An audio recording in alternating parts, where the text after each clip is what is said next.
মর্তের মাটিতে অনুসুবা কেমন তার চরিত্র, কেমন তার স্বভাব, চল আজকের আমাকে দেখতেই হবে। লক্ষ্মীকে বসিয়ে, সাবিত্রীকে বসিয়ে মা জগৎজননী দুর্গা সব থেকে ছলনাময়ী। এইবার মা কি করেছে, একটা বৈষ্ণবের রূপ ধরেছে। রূপ ধরে যাচ্ছে কোথায়, ওই মর্তের মাটিতে অনুসুবা মাকে পরীক্ষা করবে বলে লাঠিটা তুলতে তুলতে গেছে। অনুসুবা বাড়িতে আছিস মা? দরজা খুলেছে সকালবেলা। বাবা আপনি আসুন, আমার দুটো খেতে দিবি মা? ওটা মা দুর্গা ছদ্মবেশে এসেছে, পরীক্ষা করবে বলে। খেতে দিবি মা? বলে বাবা প্রসাদ তো দেব, কিন্তু এখন তো আমার স্বামীর কিছু সেবা দেওয়া হয়নি, আর যতক্ষণ না আমি আমার স্বামীকে সেবা দিই ততক্ষণ আমি কাউকে কিছু দিই না। অপদার্থ, আগে অতিথি সেবা, তারপরে অন্য কাউকে সেবা দিতে হয়। তুই জানিস না শাস্ত্রে এইটা নির্দেশ? বলে বাবা ওটা আমি জানি, কিন্তু সবার বিধানের সঙ্গে আমার বিধানটা উল্টো। আগে আমার পতি সেবা, তারপরে অতিথি সেবা। মা দুর্গা তো ভিতরে ভিতরে রেগে যাচ্ছে, বলে এত বড় সাহস, আগে অতিথি সেবা দেবে না, আগে স্বামী সেবা? তাই দেখাচ্ছি ওর মজা, দেখি ও কি করে আজকের আমার সেবা দিতে পারে। এইবার অনুসুবা মা পতি সেবা দিয়েছে, আর পতি সেবা দেবার পরে এইবার যেই না অনুসুবা মা ওই অতিথি রূপী বৈষ্ণবকে সেবা দিতে গেছে, যা যা রান্না করেছে ওই জগৎজননী মা ছলনাময়ী এসে সব খেয়ে নিচ্ছে। যত যত অন্ন ব্যঞ্জন দিচ্ছে শুধু খেয়ে ফেলছে, কারণ এটা তো মা ছলনা পরীক্ষা করতে এসেছে। যত দেয় তত খায়, যত দেয় তত খায়। এবার খেতে খেতে মা হাড়ি সব শূন্য হয়ে গেছে, কিচ্ছু চাল ডাল হাড়িতে তো নেই, আর অন্ন ব্যঞ্জনও রান্না নেই।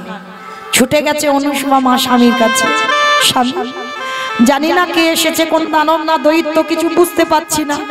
এত এত রান্না করে আমি দিচ্ছি, কিন্তু সব খেয়ে ফেলছে, বলছে আরো দাও আরো দাও।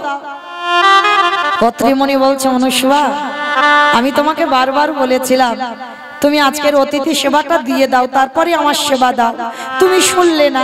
এবার কি করবে করো, যদি অতিথি রেগে গিয়ে অভিশাপ দেয়? বলে না স্বামী, আমি একনিষ্ঠ ভাবে আমি তোমার চরণ সেবা করেছি। দেখো চাল ডালও ঘরে নেই, জ্বালানি কাঠও নেই, কি করবে? কিন্তু মায়েরা কেমন পতি সেবা করে, কেমন কৃপা দেখে। শূন্য হাড়িটা উনানে বসিয়েছে, কোনো জ্বালানি নেই, কোনো চাল ডাল নেই। স্বামীর কাছ থেকে গিয়ে কুমণ্ডলীর জলটা এনেছে, আর জলটা এনে হাতে ওই কুমণ্ডলীর জলটা দিয়ে একবার শুধু বলে উঠলেন ওম পতি পরমেশ্বরায় নমঃ, ওম পতি পরমেশ্বরায় নমঃ, ওম পতি পরমেশ্বরায় নমঃ, ওম পতি পরমেশ্বরায় নমঃ, ওম পতি পরমেশ্বরায়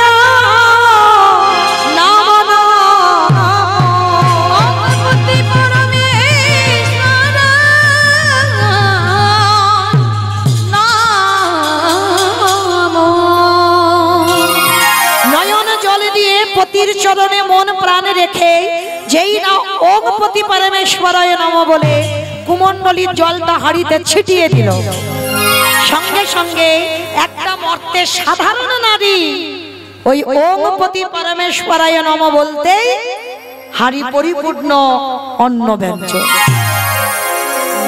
এইবার মহামায়াকে যত দিচ্ছে বাবা অন্ন ব্যঞ্জন ফুরাচ্ছে না। খেতে খেতে মা জগৎজননী ক্লান্ত হয়েছে, আর ক্লান্ত হয়ে আর খেতে পাচ্ছে না। আর যখন খেতে পাচ্ছে না, একেবারে দুয়ারে বসে আসন থেকে অন্তর্ধান হয়ে চলে গেছে।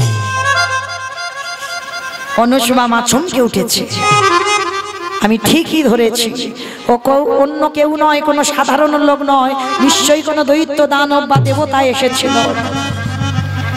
দুর্গা ছুটে গেছে, লক্ষ্মীকে গিয়ে বলছে লক্ষ্মী অসম্ভব, ওই নারীকে পরাজিত করা অসম্ভব। জানি না কোথা থেকে, আমি তো সব খেয়ে নিলাম, জানি না কোথা থেকে আবার চাল ডাল এনে রান্না করে আমায় খেতে দিল। আমি খেতে খেতে ক্লান্ত হয়ে বললাম, কিন্তু না না না, এত তাড়াতাড়ি আমি জগৎজননী মা হার মানবো না। আমি দেখবো ওর কতটা শক্তি আছে, আরো পরীক্ষা নেব, দেখবো আমার এই পরীক্ষা থেকে ও কি করে উত্তীর্ণ হতে পারে। এদিকে অনুসুয়া মা রান্নাঘরে কাঠ নেই, স্বামীকে বলছে, স্বামী যাও না, একটু জ্বালানি কাঠ এনে দাও, কাঠ না এলে রান্না করব কি করে। ঠিক আছে অনুসুয়া, ততক্ষণে তুমি বসো, আমি দেখছি একটু জঙ্গল থেকে কাঠ আনতে পারি কিনা। অত্রিমণি জঙ্গলে গেছে কাঠ আনতে, আর মহামায়া পরীক্ষা করবে বলে আবার ছলনাময়ী ছলনা করে ওই যে রাস্তায় অত্রিমণি গেছে ওই রাস্তার ধারে এক ব্রাহ্মণ রূপ ধারণ করে তপস্যায় বসে আছে, নয়নটা মুদ্রিত করে ধ্যানস্থ হয়ে আছে। আর অত্রিমণি কাঠগুলো নিয়ে মাথাতে যখনই তুলেছে, হঠাৎ মহামায়ার ছলনায় হঠাৎ শরীর ক্ষীণ হয়ে গেল, হঠাৎ শরীর অসুস্থ, আর চলতে পারছে না। একই আমি সুস্থ ছিলাম, আমি ভালো ছিলাম, হঠাৎ আমার শরীরে কি এমন হলো, শরীরটা থরথর করে কাঁপছে। ওই রাস্তা দিয়ে আসছে, আর আস্তে আস্তে ওই মহামায়া যেখানে অতিথি রূপে ছিল, তপস্যায় বসেছিল, ওই কাঠের বোঝাটা নিয়ে মহামায়ার ওই কৃপায় ওই মহামায়ার গায়ের উপরে কাঠের বোঝা পেল। যখনই কাঠের বোঝাটা পড়ে গেল, মহামায়া বলেন, অপদার্থ, তোর এত বড় স্পর্ধা, তুই আমার তপস্যা ভঙ্গ করলি, তুই আমার সাধনায় ব্যাঘাত ঘটালি, আমি তোরে ছেড়ে দেব না। আমি এই মুহূর্তে তোরে অভিশাপ দিলাম, তোর সর্বাঙ্গে হবে গলিত কুষ্ঠ ব্যাধি। যেই না বলা, সঙ্গে সঙ্গে ওই গায়ে বড় বড় ফোসকা পড়ে যাচ্ছে। একই বাবা ঠাকুর, আমি তো জেনে শুনে এই কাঠের বোঝাটা ফেলিনি, জানি না আমার শরীরে হঠাৎ কি হলো। আমি সুস্থ ছিলাম, আমি ভালো ছিলাম, হঠাৎ আমার মাথা থেকে কাঠের বোঝাটা পড়ে গেল, কিন্তু আমি তো কোনো জ্ঞান তো অন্যায় করিনি, আমাকে ক্ষমা করে দাও। ক্ষমা, তোর জন্য আমার ভজন নষ্ট হলো, তোর জন্য আমার তপস্যায় ব্যাঘাত ঘটলো, আমি তোকে ছেড়ে দেব না। শুধু তোর অঙ্গে কুষ্ঠ ব্যাধি নয়, আমি তোরে অভিশাপ আবার দিলাম, 1 মাস পর সূর্য উদয়ের সঙ্গে সঙ্গে তোর মৃত্যু হয়ে যাবে। সঙ্গে সঙ্গে অত্রিমণির অঙ্গ থেকে রক্ত মুছ ঝরে ঝরে পড়ছে। ভালো স্বামী কাঠ আনতে গেল, ভগবানের কেমন লীলা দেখুন, কেমন বিচার দেখেন, একটা নারীকে পরীক্ষা করবার জন্য কতটা শাস্তি দিচ্ছে ওই নারীটাকে। এইবার অত্রিমণি কাঠ নিয়ে যেতে যেতে আর পারছে না, অনুসুয়া, অনুসুয়া, অনুসুয়া, যেই না দরজায় দাঁড়িয়েছে, অনুসুয়া বের হয়ে দেখছে স্বামীর গায়ে থেকে মুজ রক্ত ঝরে ঝরে পড়ছে, বড় বড় ফোসকা পড়ে গেছে গায়ে। একই স্বামী, তুমি তো ভালো গেলে, তোমার গায়ে এত বড় বড় ফোসকা কি করে বললো? অনুসুয়া, আমি ভালো ছিলাম, আমি সুস্থ ছিলাম, জানি না কি যেন হলো আমার শরীরটা, হঠাৎ কাঁপতে কাঁপতে কাঠের বোঝাটা এক সাধুর গায়ে পড়ে গেল। ওই সাধু আমায় অভিশাপ দিল, সর্বাঙ্গে হবে আমার গলিত কুষ্ঠ ব্যাধি। সঙ্গে সঙ্গে বলে উঠল অনুসুয়া মা, না বলো না, আমি সহিতে পারি না, আমি সহিতে পারি না, না।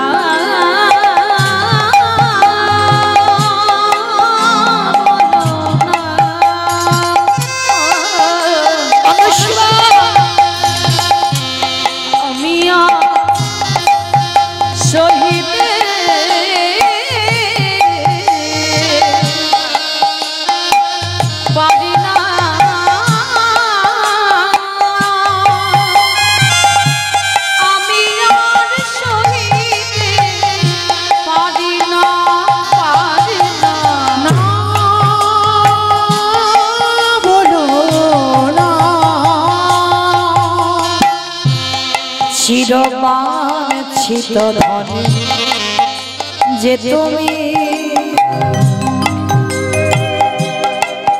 আমারে ছাড়িয়া তুমি যেও না, আমারে ছাড়িয়া তুমি যেও না। চিরবাঞ্ছিত ধনে যে তুমি আমারে ছাড়িয়া তুমি যেও না, আমারে ছাড়িয়া তুমি যেও না।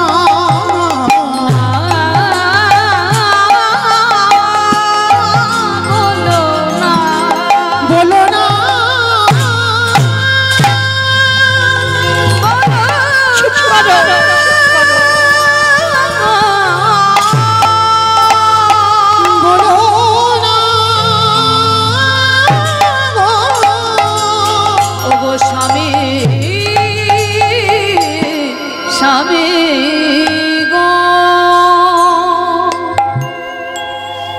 অনুসুয়াকে ধরে বলছে, অনুসুয়া শুধু আমার কুষ্ঠ রোগের অভিশাপ নয়, আরো একটা অভিশাপ দিয়েছে।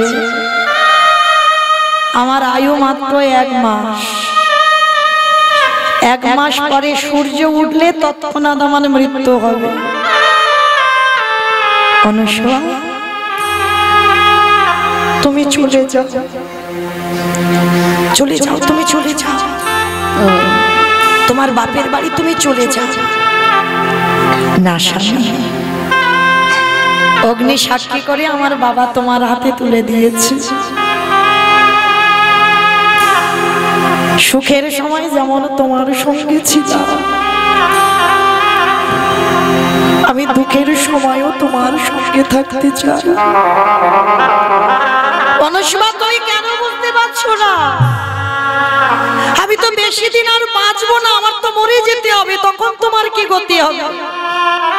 আর আমি এখন থাকতে থাকতে যদি তুমি তোমার বাপের বাড়ি চলে যাও তাতে ভালো হবে না। স্বামী তুমি ভাবলে কি করে তোমাকে আমি এই অবস্থায় ফেলে রেখে চলে যাব? মরতে যদি হয় একসঙ্গে মরবো, আর যদি বাঁচতে হয় একসাথেই বাঁচবো, কিন্তু আমি বাপের বাড়ি যাব না। অনুসুয়া মাংসগুলো পচে পচে পড়ে যাচ্ছে, বড় জ্বালা, বড় কষ্ট, আর যেই যন্ত্রণা সহ্য হচ্ছে না। অনুসুয়া কত পরীক্ষা দিতে হয়েছিল দেখো একটা সতী নারীকে, এতটা কষ্ট হচ্ছে অত্রিমুনি।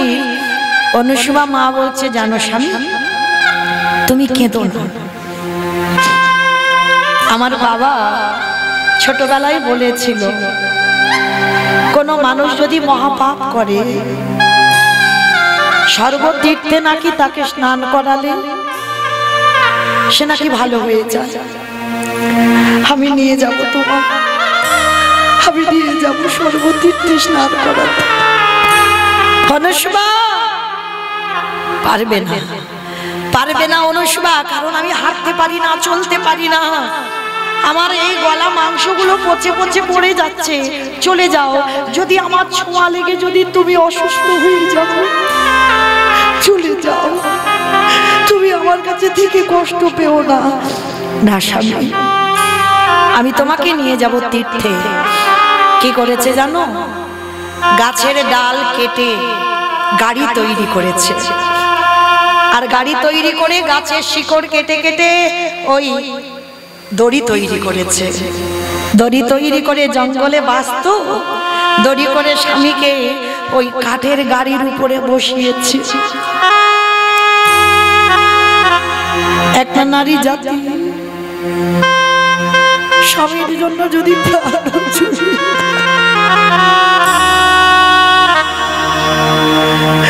ওই দড়িটা ধরে টানতে টানতে যাচ্ছে। দয়াময়, ছোটবেলা থেকে বাপের ঘরে সারা জীবন কষ্ট পেয়েছি, আমি তোমায় বজন করিনি ঠিক কথা, কিন্তু শুনেছি জগতে দুই পতি, এক ইহ জগতের পতি আর এক হলো তুমি জগৎপতি। তাহলে আমি ইহ জগতের পতি চরণে সেবা করেছি, আমি তো কোনো অন্যায় করিনি। টানতে টানতে স্বামীকে নিয়ে যাচ্ছে, কতবার কাঁদবো দয়াময়, এত কাঁদি আমার ডাক কি তোমার চরণে যায় না, এত ডাকি আমার এই ডাক কি তোমার চরণে এখনো পৌঁছায় না। দয়াময়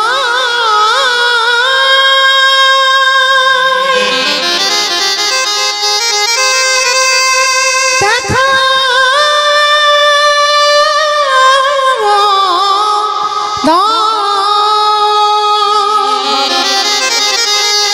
ওগো তুমি নাকি করুণা করুণাময়ী। টানতে টানতে আর চলতে পারে না, বড় কষ্ট, বড় জ্বালা, বড় যন্ত্রণা। অত্রি মনে ডাকছে অনুষ্বা, একটু জল, একটু জল অনুষ্বা, একটু জল। বড় কষ্ট, বড় জ্বালা, বড় যন্ত্রণা, আর সহ্য হচ্ছে না অনুষ্বা, একটু জল এনে দিতে পারো? অনুষ্বা মনে মনে ভাবছে, যখন পৌঁছে গেছে মরুভূমিতে, আর মরুভূমিতে জল পাওয়া যায়? কোথাও জল নেই, চারিদিকে বালি আর বালি, জল নেই। অনুষ্বা মা স্বামীকে গাড়িতে রেখে বলছে, দাঁড়ান আমি দেখি কোথাও যদি জল পাওয়া যায়। ওই মরুভূমিতে চারিদিকে ছুটোছুটি করছি, কেউ কি নেই, কেউ কি নেই যে একটু জলের ব্যবস্থা করে দেবে? আমার স্বামী যে বড় কষ্ট পাচ্ছে, কণ্ঠ শুকিয়ে গেছে, কেউ নেই। ওদিকে মহামায়া মনে মনে ভাবছে, অনুষ্বা দেখি তুই কি করে তোর ওই স্বামী ভক্তি থাকে, দেখি কি করে তুই তোর পতিকে বাঁচাস। তবে সেটাও তো মা, সন্তান যখন কাঁদে আকুল প্রাণী, মার মনটা দুলে ওঠে। যাই একটু জলের ব্যবস্থা করে দি। হঠাৎ ওই মরুভূমিতে একটা সরোবর দেখা যাচ্ছে, আর যেই না সরোবরটা দেখা গেছে, ছুটে গেল অনুষ্বা মা। আর যেই না অনুষ্বা মা গেছে, দেখে না ওইখানে একটা ঘাতক দাঁড়িয়ে আছে। ওই ঘাতকের হাতে একটা বড় তরবারি আছে। অনুষ্বা মা ঘাতকের কাছে গিয়ে বলছে, বাবা আপনি একটু এই সরোবর থেকে একটু জল নিতে দেবেন, আমার স্বামী বড় পিপাসায় কষ্ট পাচ্ছে। ওটা তো মহামায়া ঘাতকের রূপ ধরে আছে। বাহ, স্বামীকে খাওয়াবি মা? তবে স্বামীকে জল নিতে গেলে তোকে তো একটা কাজ করতে হবে, কারণ এই সরোবরে জল ছুঁয়ে জল থাকবে না। তবে জল আমি তোকে পাইয়ে দিতে পারি। কি করে পাবো? শোন, আমার এই অস্ত্রটা দিয়ে তোর এই দক্ষিণ উরুদেশটাকে ছেদন করে দিতে হবে। তুই যদি তোর এই ডান পদটা ছেদন করে দিতে পারিস, তাহলেই দেখবি তুই জল পেয়ে যাবি। অনুষ্বা মা কথাটা শোনার সঙ্গে সঙ্গে চমকে উঠেছে। আমার এই দক্ষিণ চরণটা কেটে দিতে হবে, হ্যাঁ, তাহলেই তুই তোর স্বামীর জন্য জল পাবি। বেশ বাবা, এ দেহটা তো আমার নয়, এ দেহটা আমার পতি সেবা। তবে তুমি যখন বলছো আমার স্বামী সেবার জন্য, আমি আমার একটা চরণ দিয়ে দিতে পারি। ঘাতকের কাছ থেকে অস্ত্রটা নিয়েছে, আর অস্ত্রটা নিয়ে মায়ের তো কোনো মন্ত্র জানা নেই, একটাই মন্ত্র, ওম পতি পরমেশ্বরায় নমঃ, ওম পতি পরমেশ্বরায় নমঃ, ওম পতি পরমেশ্বরায় নমঃ বলে যেই না ওই দক্ষিণ উরুদেশটা ছেদন করে দিল, হঠাৎ দেখলো মরুভূমিতে জল টলমল করছে। নিয়ে যাবে কিসে? অনেকটা দূর তো হেঁটে এসেছে, নিজের এই শাড়ির আঁচলটা জলে ভিজিয়েছে, একটা পা কেটে গেছে, উরুদেশ থেকে ছেদন। যাবে কি করে গো? রক্তে রক্তাক্ত হয়ে যাচ্ছে, বালির উপরে তপ্ত বালি রোদে তেতে আছে, ওই বালির উপরে বুকে হেঁটে যাচ্ছে, কিন্তু ওই আঁচলে জলটা কিন্তু ফেলেনি স্বামীর মুখে দেবে বলে। আর ওই বুকে হাঁটতে হাঁটতে গিয়ে যেই না স্বামীর কাছে গিয়ে ওই আঁচলটা নিকড়ে দিয়ে স্বামীর বদনে জল দিয়েছে, স্বামী যেই না চোখটা মেলেছে দেখে না পুরো দেশ থেকে কাটা অনুষ্বা, কি তোমার আরেকটা চরণ কোথায়? স্বামী আমি গিয়েছিলাম তোমার জন্য জল আনতে, আগে ঘাতক বললো জল আমি তখনও পাবো যদি আমার দক্ষিণ উরুদেশটা কেটে দিতে পারি, তাই তো দিয়েছি স্বামী, তোমাকে বাঁচাবার জন্য তোমার অনুমতি নেইনি, তোমার এই দেহের একটা অংশ আমি ছেদন করে দিই। অত্রিমণি অনুষ্বাকে বুকে ধরে বলছে, অনুষ্বা এত স্বামী ভক্তি তোমার, একদিন যদি আমি ভগবানকে সেবা করি, একদিনে যদি ভগবানের চরণ ভজন করি, আমি তোমার মাথায় হাত দিয়ে আশীর্বাদ করলাম,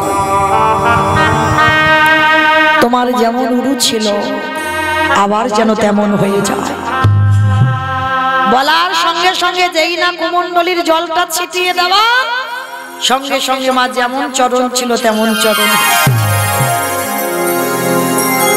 দেখতে দেখতে অত্রিমুনির আর বাকি আছে 3টে দিন, 3 দিন পর চিরজনমের মতো অনুসুভার কাছ থেকে চলে যাবে। অনুসুভা শেষ বেলার মতো তোমার কোলে একটু মাথা রাখতে দেবে গো, আর তোমার কাছে আমার কিছু চাওয়ার নেই। যেই না বাবা অনুসুভার কোলের উপরে মাথা, অনুসুভাকে বলছে, অনুসুভা যা, আর তো মাত্র 3টে দিন বাকি আছে, সেই বৈষ্ণবের অভিশাপ মতো আর 3 দিন পরে আমার মৃত্যু হয়ে যাবে। যা তুমি একটা কাজ করো, এবার আমাকে এই জঙ্গলে একা ফেলে রেখে তুমি চলে যাও, না হলে আমার মৃত্যুর পর সবাই তোমায় ছিঁড়ে খাবে। চলে যাও, তুমি তোমার বাপের বাড়ি চলে যাও। না স্বামী, তুমি ভাবলে কি করে যে স্বামীর সঙ্গে এতদিন কাটালাম আর 3 দিন বাকি আছে, আমাকে দেখতে হবে না? তোমার চরণের সেবা করে আমার অন্তিম সময়ে কি গতি হবে দেখতে হবে তো। স্বামীর মাথাটা কোলে নিয়ে বলছে, দয়াময়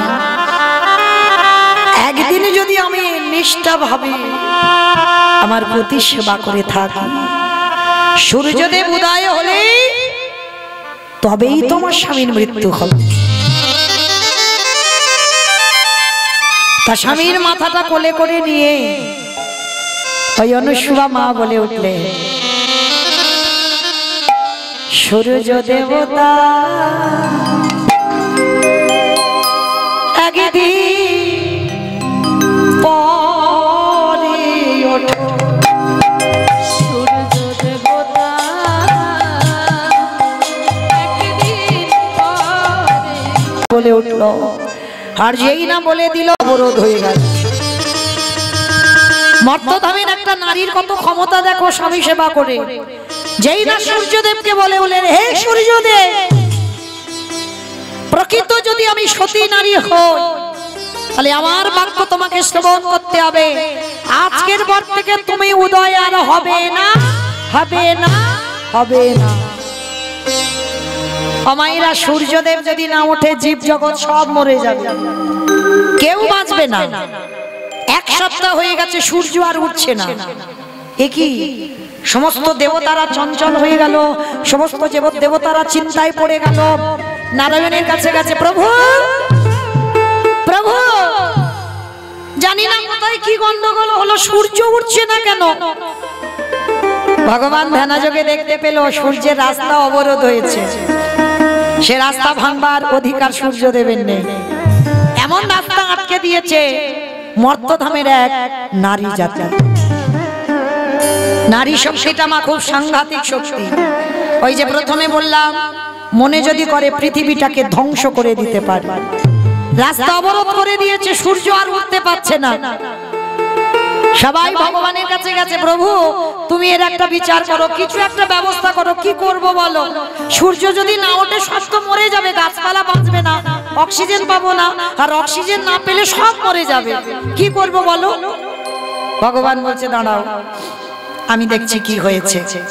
ভগবান নিজ রূপে মরতে নামে না, ছদ্মবেশ ধরেছে, আর ছদ্মরূপ ধরে এসে দাঁড়িয়েছে অনুসুমা মার কাছে। দেখে না মায়ের কোলের উপরে স্বামীর মাথা। ভগবান এসে ডাকছে মা, ও মা। অনুসুমা মা তাকিয়ে দেখছে একটা তার সন্তান। কে বাবা তুই? ও মামা, একটা কথা বলবো? তুমি কৃপা করে একবার সূর্যদেবকে উঠতে বলো, কারণ তুমি নাও বললে সূর্যের রাস্তা পরিষ্কার হচ্ছে না, সূর্যদেব উঠতে পারছে না। তুমি একবার বলো সূর্যদেবকে উদয় হতে। মায়ের বুঝতে দেরি হলো না, নিশ্চয়ই কোনো দেব দেবী এসেছে। ওটা যে নারায়ণ ধরতে পারেনি, ভেবেছিল কোনো দেব দেবী এসেছে। অসম্ভব। অনুসুমা মা বলে উঠলো, আমি যদি একবার সূর্যকে উঠতে বলি তাহলে উঠলেই আমার স্বামীর মৃত্যু হবে। হ্যাঁ রে বাবা, তুই আমাকে কি বলে ডাকলি? বলে কেন, আমি তোমাকে মা বলে ডেকেছি। হ্যাঁ রে, কোন সন্তান কি পারে মায়ের শীতের সিঁদুর হাতের শাখা ভেঙে দিতে, মুছে দিতে? তুই কেমন ছেলে, আমায় মা বলে ডাকলি আর আমার হাতের শাখা শীতের সিঁদুর মুছে দিতে এসেছিস? ও মামা, আমি কথা দিচ্ছি, তুমি সূর্যকে উঠতে বলো। সূর্য যদি ওঠে তোমার স্বামীর মৃত্যু হবে ঠিক, নিয়মের অনুসারে অভিশাপের জ্বালা ভোগ করতে হবে, কিন্তু কথা দিলাম পরক্ষণে তোমার স্বামী দ্বিতীয় কলেবর থেকে আবার নতুন করে জন্ম নেবে। অনুসুমা মা বলছে, আমি বোকা নয়, আমি বোকা নয়, কারণ আমার স্বামীর প্রাণ তো যমরাজ নিয়ে যাবে। যমরাজকে ডেকে পাঠাও, যমরাজ এসে বলুক যে আমার স্বামীর মৃত্যুর সঙ্গে সঙ্গে দ্বিতীয় কলেবর থেকে নতুন স্বামী সুস্থ স্বামীকে ফেরাবে, তারপরে আমি বলবো সূর্যকে উঠতে। ভগবানও জব্দে পড়ে যায় বাবা। কোন কোন সময় এমন এমন জগতে ভক্ত আছে না, ভগবানকে এমন কায়দায় ফেলে দেবে, ভগবান কি করবে বুঝে উঠতে পারে না। তাহলে ঠিক আছে তাই হবে। এইবার কি করেছে বাবা, সঙ্গে সঙ্গে যমরাজকে খবর দিয়েছে। যমরাজ এসে হাজির, অনুসুমা মার কাছে এসে দাঁড়িয়েছে। মা, ঠিক আছে, আমি যমরাজ কথা দিলাম, তুমি সূর্যকে উঠতে বলো, বলার সঙ্গে সঙ্গে তোমার স্বামীর মৃত্যু হবে, আর মৃত্যুর পর দ্বিতীয় কলেবর থেকে তোমার নতুন স্বামী সুস্থ স্বামী আমি ফিরিয়ে দেব। যমরাজ, তাহলে ত্রিসত্য করো আমারকে স্পর্শ করে। যমরাজ ত্রিসত্য অঙ্গীকারে আবদ্ধ হলো। এইবার অনুসুমা মা বলে উঠল, হে সূর্যদেব, তুমি যদি প্রকৃত আমার মধ্যে একটা সাধারণ নারীর কথাই যদি উঠতে না পারো, আমি তোমার এক্ষুনি আদেশ দিলাম, তুমি এই মুহূর্তে উদয় হও, উদয় হও, উদয় হও। নিতাই গৌর প্রেমানন্দে। যেই না বলা সঙ্গে সঙ্গে সূর্যদেব পূর্বাকাশ থেকে উদয় হয়ে গেল। আর উদয় হবার সঙ্গে সঙ্গে অনুসুমার কোলে মাথা ছিল অত্রি মুনির মাথা। উদয় যেই না সূর্য হলো, সঙ্গে সঙ্গে অত্রি মুনির মৃত্যু হয়ে গেল। একদিকে মরা স্বামী পড়ে আছে, যমরাজ কথা দিয়ে গিয়েছিল দ্বিতীয় কলেবর থেকে আবার নতুন স্বামীর জন্ম হবে। দ্বিতীয় কলেবর থেকে আবার অত্রি মুনির জন্ম দিয়ে দিল। এইবার অনুসুমা মাকে বলল, মা যাও, আর তোমার চিন্তা নেই, তোমার সুস্থ স্বামী এবার নিয়ে তুমি ঘরে যাও। এইবার অনুসুমা মা স্বামীকে নিয়ে ঘরে গেল, কিন্তু এইদিকে নারায়ণ আর ব্রহ্মার বাবা ভোলানাথ চিন্তায় পড়ে গেল। যে খাবার নারদ খেয়েছে সে খাবার তো আমরা খেতে পাচ্ছি না। ভোলানাথকে বলছে ভোলানাথ চলো একটু মরতে অনুসুয়া মার কাছে যাই, অনুসুয়া মার হাতে একটু রান্না বান্না একটু খেয়ে আসি। নারদ এসে গল্প করলো খুব নাকি ভালো রান্না করে, চলো একটু খাবারটা খেয়ে আসি। তিন দেব ব্রহ্মা বিষ্ণু মহেশ্বর তিন দেব কি করেছে বাবা, একটা বৈষ্ণবের রূপ ধারণ করে অনুসুয়া মার কাছে গেছে। আর গিয়ে বলে উঠলেন ভিক্ষা দেহি। অনুসুয়া মা ছুটে এসে মা আঁচলে ভিক্ষা দিয়েছে। আর যেই না ভিক্ষা দিয়েছে ভগবান বললেন মা আমরা তিনজনে বড় ভিক্ষু এসেছি, কটা দিন আপনার বাড়িতে একটু আশ্রয় দেবেন। অনুসুয়া মা বললেন বাবা বাবা এ তো আমার সৌভাগ্য গো, আমি বৈষ্ণব সেবা করতে পারবো। আর তোমাদের মতো বৈষ্ণব এসেছো, এসো আমার ঘরে এসো। আর বাবা ভোলানাথ বলে উঠলেন দাঁড়াও দাঁড়াও, সেবা তো তিনজনে পাবো। ভোলানাথ বললো কিরকম সতী একবার দেখি তো। সেবা তো আমরা পাবো, কিন্তু সেবা দিতে গেলে মা তোমাকে বিবশনা হয়ে সেবা দিতে হবে। বিবশনা মানে পরনে কোনো পোশাক থাকবে না, বিবশনা হয়ে আমাদের তিনজনকে সেবা দিতে হবে। অমায়েরা সন্তান ছোট হলে হয়, সন্তান যখন বড় হয় মায়ের কি শোভা পায় সন্তানের সামনে বিবশনা হওয়া? পাই না। অনুসুয়া মা মনে মনে চিন্তা করলো এ তো সাধারণ বৈষ্ণব নয়, সাধারণ বৈষ্ণব যদি হবে কোনো দিন কোনো বৈষ্ণব এসে বলবে না যে তুমি মা বিবশনা হয়ে সেবা দাও। আর যেই না ভোলানাথ এই কথাটা বলা নারায়ণ মাথায় হাত দিয়ে দুম করে বসে পড়েছে। এরকম বিবেক দেখেছো? এই জন্যই ভুড়িওয়ালা নিয়ে কোথাও যেতে যাই না, মানে কোথায় যে কি বলতে হয় ওনার বিবেক বুদ্ধি নেই। বলে উঠলো একেবারে বিবশনা হয়ে সেবা দিতে হবে। এবার বলে তো ফেলেছে, কি হবে? কিছু করতে পারছে না, মার সামনে তিনজনে শুধু তাকাতাকি করছে।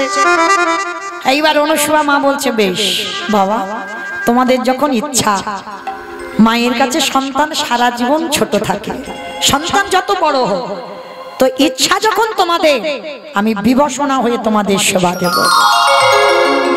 অনুসুয়া মা ঘরে গেছে স্বামীর কাছে, স্বামীর চরণে নিবেদন করেছে কথাগুলো, স্বামী তিনজন বৈষ্ণব এসেছে বিবশনা হয়ে সেবা দিতে চেয়েছে, অসম্ভব। তুমি কি করে বলতে পারলে তুমি বিবশনা হয়ে সেবা দেবে? দেব স্বামী দেব, সত্যি যদি আমি সতী নারী হই আমি দেব বিবশনা হয়ে সেবা। স্বামীর কাছ থেকে কুমণ্ডলীর জলটা এনেছে আর তিনজন দেবকে খেতে দিয়েছে, আসন পেতে দিয়েছে। বড় বড় আসনে বসেছে ব্রহ্মা বিষ্ণু মহেশ্বর। আর মা কি করেছে, গিয়ে যেই না দাঁড়িয়ে কুমণ্ডলীর জলটা নিয়ে একেবারে হাতে করে নিয়ে ওই যে একটাই মন্ত্র, মায়ের কোনো তো দ্বিতীয় মন্ত্র নেই, কোনো মন্ত্র মুখস্থ নেই, ওই একটাই মন্ত্র ওম পতি পরমেশ্বরায় নমঃ, ওম পতি পরমেশ্বরায় নমঃ, ওম পতি পরমেশ্বরায় নমঃ। আর এই মন্ত্র উচ্চারণ করে কুমণ্ডলীর গঙ্গা জলটা তিন দেবের গায়ে একেবারে ছিটিয়ে দেওয়া। আর যেই ছিটিয়ে দেওয়া সব আসনে বসেছিল নিজেদের জামা কাপড় খুলে গিয়ে নিজেরা শুয়ে পড়েছে, মানে 6 মাসের বাচ্চা হয়ে গেছে। মাকে বলেছিল না বিবশনা হয়ে সেবা দিতে হবে, এইবার দেখ কেমন লাগে। তিনজনে আসনে বসেছিল, এইবার তিন দেব 6 মাসের বাচ্চা হয়ে শুয়ে পড়েছে। এইবার মা ভক্তের মনোবাসনা পূর্ণ করছেন, নিজে বিবশনা হয়ে এক একটা সন্তানকে কোলে করে নেয়। আর মা অনুসুয়া নিজের হাতে খাইয়ে দেয় 6 মাসের শিশু। আর এমন মন্ত্রপুত জল দিয়েছে বাবা, 6 মাস থেকে আর 7 মাস হবে না, ও 6 মাসেই বাচ্চা থাকবে। এইবার যেই না তিনজনে বাচ্চা হয়ে গেছে, তিনজনে দেখা দেখি করছে, হ্যাঁ রে এইটা কি হলো, এইটা কি গন্ডগোলটা পাকালো ওই ভোলানাথ। মাকে বিবশনা হতে বললো, শেষে আমরা বিবশনা হয়ে বসে আছি।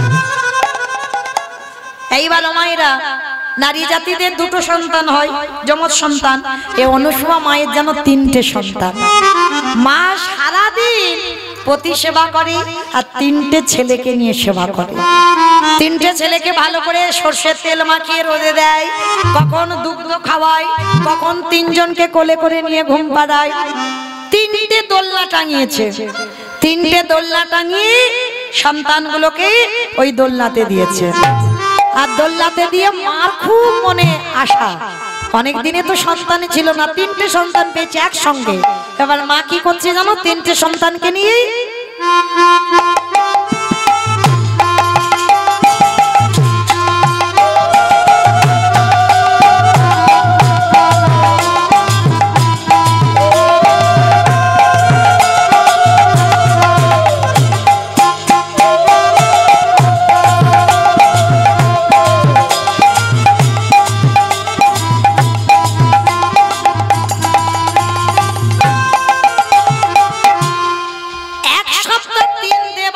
যাচ্ছে না, এরা তো বেশ আরামে আছে। এত চাপ, নারায়ণ মনে মনে ভাবছে ভালোই হয়েছে, ভোলানাথ খারাপ করেনি।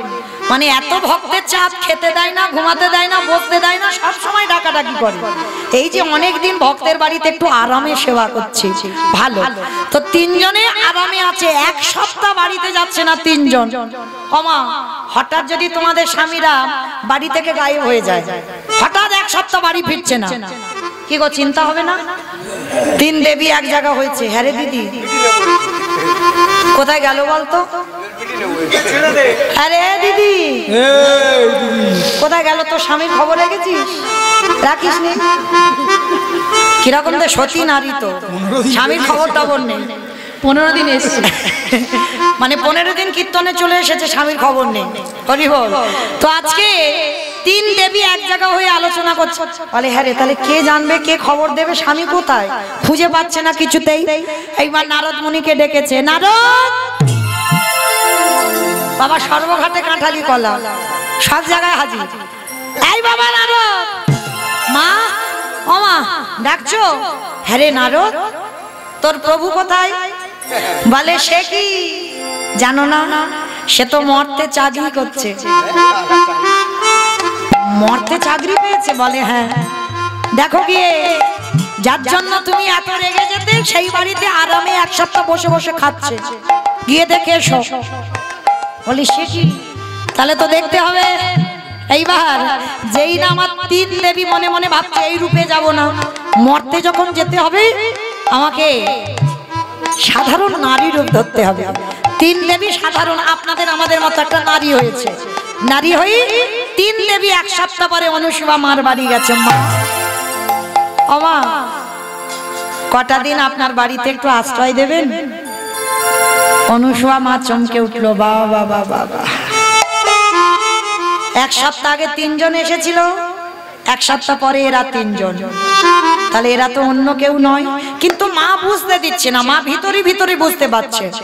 তাই এবার বলছে ঠিক আছে মা, শুধু একদিন কেন, যতদিন ইচ্ছা আমার বাড়িতে থাকো, অসুবিধা নাই। তো মাইরা এরা কি থাকতে গেছে? স্বামী খুঁজতে গেছে তো।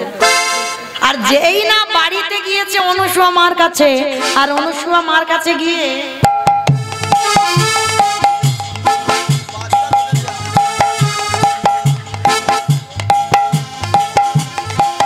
পাচ্ছে না, তো পাবে কি করে? তারা কি আর বড় আছে? তার তো সব বাচ্চা। হরি বল। চিনতে পারছে না তো। এইবার চারিদিকে যখন খুঁজে খুঁজে পাচ্ছে না, আর অনুসুয়া মা ঘরের ভিতর থেকে দেখে যে এরা তিনজনে কি করে। দেখে হঠাৎ তিনজনে দোলনায় ঘুমাচ্ছি, আর তিন দেবী সেইখানে গিয়ে দাঁড়িয়েছে।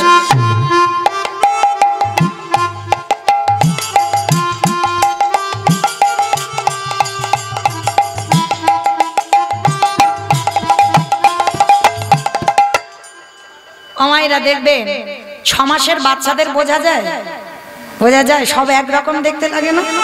তা তিনজনে দোলনায় ঘুমাচ্ছে একরকম দেখতে, শুধু একটার একটু একটু বোঝা যাচ্ছে, একটু ভুঁড়িটা বেশি মতো।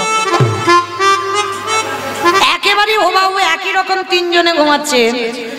বলতো বুঝতে পারছি না তো এরা কারা। হ্যাঁ গো, মায়ের দুটো সন্তান হবে একসঙ্গে, কিন্তু তিনটে সন্তান। দিদি হ্যাঁ বল না দিদি, কিছু বুঝতে পারছিস? একজন একটু সর্দিটা বেশি ফেলছে, দেখ বুঝতে পারছিস না? সর্দিটা একটু বেশি করেছি ও মা, বুঝতে পারছি না তো, সব একরকম দেখতে। হ্যাঁ দিদি, ওই ভুড়ির মতো একটু উঁচু মতো হয়ে আছে, বোঝা যাচ্ছে কিছু? কার বুঝতে পারছি না। হ্যাঁ দিদি, তুই বুঝতে পারছিস? গন্ডগোল হয়ে যাচ্ছে, সব ওলট পালট হয়ে যাচ্ছে, কে কোনটা নেবে বুঝতে পারছে না। আর অনুষ্মা মা ঘরের ভিতর থেকে খিলখিল করে হাসছে। আরে দাঁড়াও, আমাকে জব্দ করতে আসা, তোমরা নিজেরাই জব্দ হয়ে গেল। এইবার অনুষ্মা মা এসেছে। কি মা, তোমরা ঘর থেকে আমার তিনটে ছেলের কাছে এসেছো কেন? কি, এসো এসো, এখানে এসো। যেই না ডাক দিয়েছে, সঙ্গে সঙ্গে তিন দেবী মনে মনে করছে এ তো শক্তিশালী নারী, সতী অনুষ্মা, সত্যি সতী নারী। তাহলে এর চরণ ধরে জিজ্ঞাসা করতে হবে আমাদের স্বামীকে কোথায় লুকিয়ে রেখেছে। জগজ্জননী মা দুর্গা যে এত কষ্ট দিয়েছে অনুষ্মা মাকে, সেই মা অনুষ্মা মার চরণে হাত জড়ো করে বসেছে। মা, সত্যি করে বলবে আমাদের স্বামী কোথায়? ও মা, আমি কি করে জানবো স্বামী কোথায়? আগে বলো তুমি কে? জগজ্জননী মা নিজ রূপ ধারণ করেছে। আর যেই না নিজ রূপটা ধারণ করেছে, সঙ্গে সঙ্গে অনুষ্মা মা দেখা মাত্র চমকে উঠে, মা মা তুমি এসেছো, আমার চরণে বসেছো, ওঠো। না, আমার তুলনায় তুমি অনেক বড়। আমি জগতের মা হতে পারি, জগৎ জননী দশভুজা দুর্গা হতে পারি, আমার থেকে তোমার শক্তি অনেক বেশি। বলো আমাদের স্বামীকে কোথায় রেখেছো? বলে দেখো মা, আমি রাখতে চাইনি। এই যে তিনজনে দোলনায় আছে, তোমরা নিয়ে নাও, চিনে কোনটা কার। বলে মা, চিনতে পারছি না তো। কোনটা কার চিনতে পারছি না, তুমি চিনিয়ে দাও।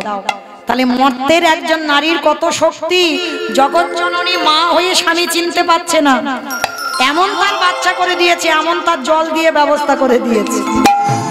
বলে চিনতে পারছো না? বলে ঠিক আছে, তাহলে আমি দেখি ব্যবস্থা করি।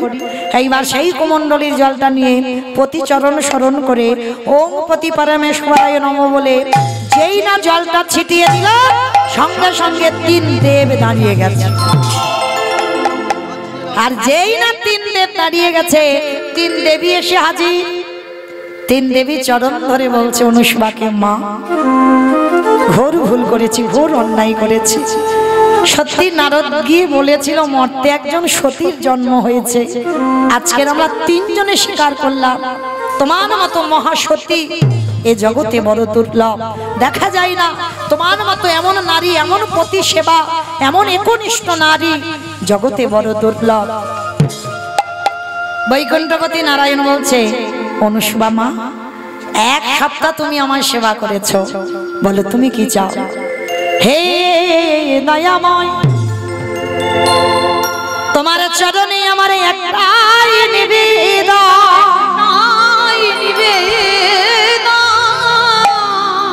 দিতে যদি হয় তুমি আমার একটা ধন দাও।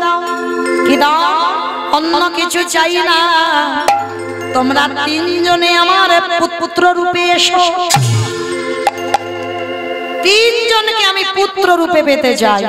আমার গর্ভে তোমরা তিনজনে দ্বিতীয় কলেবর হয়ে আমার সন্তান হয়ে আসবে। কথা দিলাম, তাই হবে। আমরা তিন দেব তোমার গর্ভে সন্তান রূপে যাব। আর সেই তিন দেব সন্তান রূপে এসেছিল সতী অনুষ্মা মার গর্ভে। আর অনুষ্মা মা বলল, প্রভু কৃপা যখন করেছ, আমার স্বামী একদিন আমাকে আশীর্বাদ দিয়েছিল আমি ব্রহ্মা বিষ্ণু মহেশ্বরকে ঘরে বেঁধে রাখবো, তাই পেরেছি। তাহলে আজকে যখন তোমরা সবাই এক জায়গা হয়েছ, কৃপা করে তুমি আমার সামনে একটু যুগল রূপে দাঁড়াও। ভক্ত বাৎসল্য ভগবান থাকতে পারলো না, ব্রহ্মা বিষ্ণু মহেশ্বর একেবারে এসে অনুষ্মা মার ঘরে যুগল রূপে দাঁড়ালো। আর সাক্ষাতে যুগল মাধুর্য দর্শন করলো। মায়েরা, তাহলে আজকে লীলা শুনে শিখলাম কি, জগতে যদি একনিষ্ঠ ভাবে ঠিক ভাবে পতি সেবা করা যায়, তাহলে সে নারীও যদি ভগবানকে না ডাকে, অন্তিম কালে ভগবত কৃপা হয়ে যায়।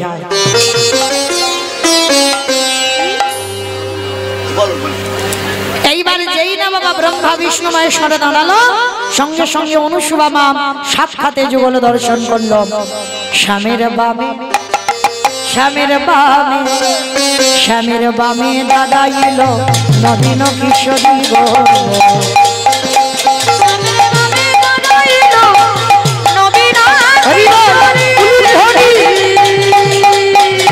স্বামীর বামে দাদা গেল নবীন কিশোরী গো।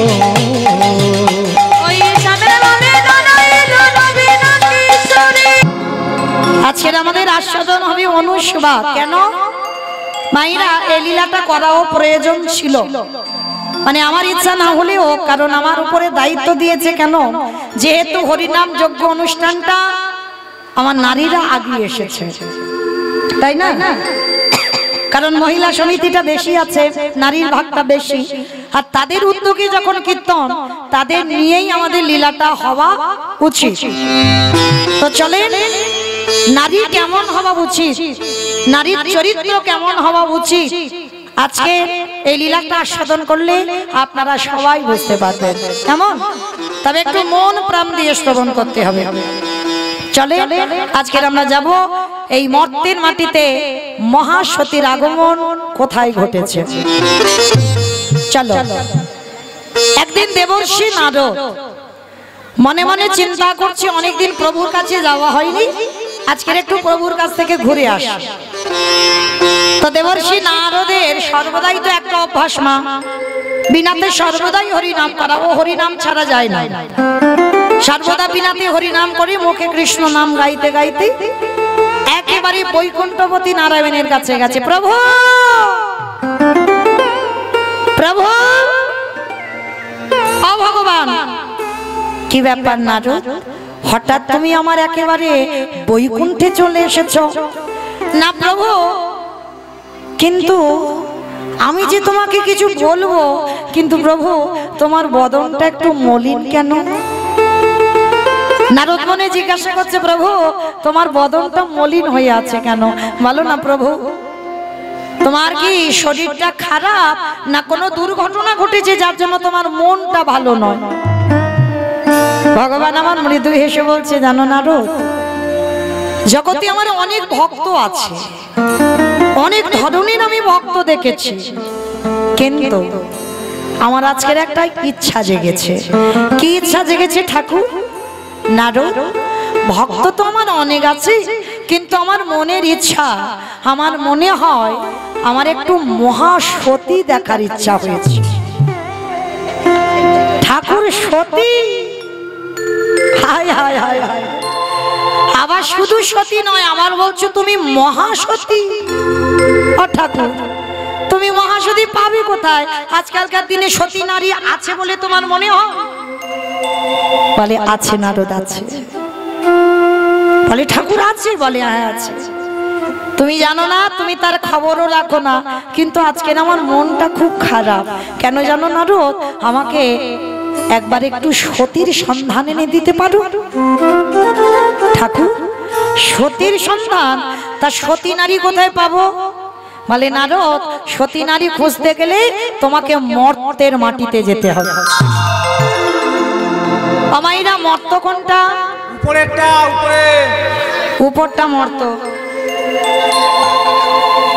হ্যাঁ, নিচে বললে আবার ভুল হবে, পাতাল চলে যাচ্ছে সেটা। তাহলে এই মর্ত হচ্ছে যেটাই আপনারা বসে আছেন, আমি দাঁড়িয়ে আছি। তা নারদকে ভগবান বলছে, নারদ, মহাসতী যদি খুঁজতে হয় তোমাকে যেতে হবে মর্তের মাটিতে। আর যেই না বলেছে মর্ত, নারদ তো একেবারে লাফ দিয়ে উঠেছে। ঠাকুর, মর্ত? ওরা তো শুধু খেতে যায় আর ঘুমাতে যায় আর টিভি সিরিয়াল দেখতে যায়, ওই মর্তে তোমার ভক্ত আছে? নারদ, তুমি জানো না, এই মর্তের মাটিতে এমন এমন ভক্ত আছে যাদের চরিত্র শ্রবণ করলে তোমার হৃদয়টা কেঁপে উঠবে, যাদের কথা শ্রবণ করলে তুমি আর সেখানে দাঁড়িয়ে থাকতে পারবে না। কি মাইরা, ভগবান নারদকে বহুবার দেখাইনি মর্তের মাটিতে কত ধরনের ভক্ত আছে, দেখাইনি? সেই যে একদিন গিয়েছিল নারদকে সঙ্গে নিয়ে ভিখারির রূপ ধারণ করে এক জমিদার বাড়িতে। আর জমিদার বাড়িতে যখন গেল, গিয়ে যখন বাবা দাঁড়িয়েছে, জমিদারের ওই দারোয়ানরা থাকে না, দারোয়ানরা দেখা মাত্র বলে বলেন, এই যে খেয়ে দিয়ে কাজ নেই, একেবারে ভর দুপুর বেলা এসেছে, আমাদের মহারাজ এই দুপুর বেলা কাউকে কিছু দেয়নি, যাও যাও যাও যাও এখান থেকে যাও।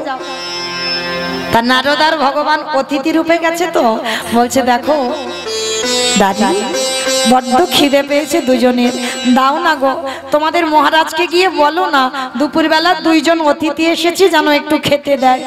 শোনো, মহারাজকে কেন বলবো, আমরা জানি আমাদের মহারাজ দুপুরবেলা কোনো অতিথি ঢুকতে দেয় না, যাও এখান থেকে চলে যাও। নারদ মনিকে দূর দূর করে তাড়িয়ে দিয়েছে, আর নারায়ণ মুখটা নিচু করে দাঁড়িয়ে আছে। নারদ হেসে বলছে, কি গো ঠাকুর, এই তোমার বড় ভক্ত মর্তে যারা অতিথি এলে দূর দূর করে তাড়িয়ে দেয়। মায়েরা চরণ ধরে একটা কথা বলে যায়, যদি কোনোদিনে দুয়ারে অতিথি আসে, বিশেষ করে দুপুর বেলা, হয়তো তোমার সবার বাড়ির খাওয়া হয়ে গেছে, তোমার খাওয়া হয়নি, তোমার খাবারটাই আছে, ভাত ডাল তরি তরকারি অন্ন ব্যঞ্জন আছে, যদি কোনোদিন ওই সময় অতিথি আসে, চেষ্টা করবে সবার আগে নিজে না খেয়ে আগে অতিথি সেবা দিতে। কারণ বলা তো যায় না কখন কার দুয়ারে ভগবান কোন বেশি আসে। আর সেই সৌভাগ্য আমরা অর্জন করিনি যে আমাদের দুয়ারে ভগবান সাক্ষাৎ নিজ রূপ ধরে এসে দাঁড়াবে। একটা কথা মনে রাখবে, সব সময় ভগবান বেশিরভাগ সময় আসবে ভিখারির রূপ ধারণ করে, আর এমন রূপ ধরবে যাকে দেখলে তুমি ঘৃণা বোধ করবে।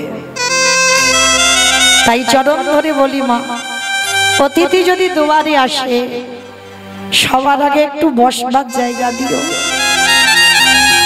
বসতে দিয়ে চরণ যুগল ধৌত করে, কিছু যদি বাড়িতে না থাকে এক গ্লাস জল অন্তত তাকে দেবে। কারণ একটা অতিথি, একটা ভিখারি, একটা সাধুগুরু বৈষ্ণব যদি দুয়ার থেকে চলে যায়, শত শত জন্মের পূর্ণের ফল তার পিছনে পিছনে চলে যায়। এই জন্য আগে সব সময় চিন্তা রাখবেন, আগে অতিথি সেবা, তারপরে ভগবান সেবা। ভগবান বলছে, আমার থেকে আমার ভক্তরে যে বেশি ভালোবাসবে, আমি সারা জীবন তার চরণের দাস হয়ে যাই। তো আজকে লক্ষ্য করে দেখেন বাবা, যেই না নারদ আর নারায়ণ ফিরে এসেছে জমিদার বাড়িতে, কেউ খেতে দেয়নি। এইবার ভগবান বলছে, চলো আর এক জায়গা যাই। ঠাকুর খিদে পেয়েছে, তো এক বাড়িতে গেলে দূর দূর করে লাঠি ঝাঁটা মেরে তাড়ালো, আবার কোথায় যাবো, খিদে পেয়েছে, চলো আমরা বৈকুণ্ঠে ফিরে যাই। না, চলো এবার এমন একটা ভক্তের বাড়ি যাব না, দেখবে তোমার খাবার অসুবিধা হবে না। আর যা তো জামা গেছে যে ভক্তের ঘরে, একটা তাল পাতার কুড়ে ঘর, সেই কুড়ে ঘরে বসে আছে এক বুড়ি মা। ওই বুড়ি মায়ের আর কেউ নেই, মা একাই সংসার। আর ওই বুড়ি মায়ের একটা গোমাতা আছে।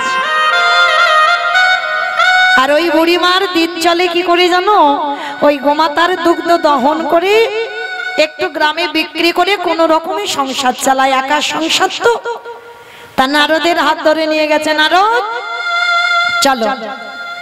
তা যেই না গিয়ে দাঁড়িয়েছে, দরজায় গিয়ে ডাকছে, মা বাড়িতে আছো?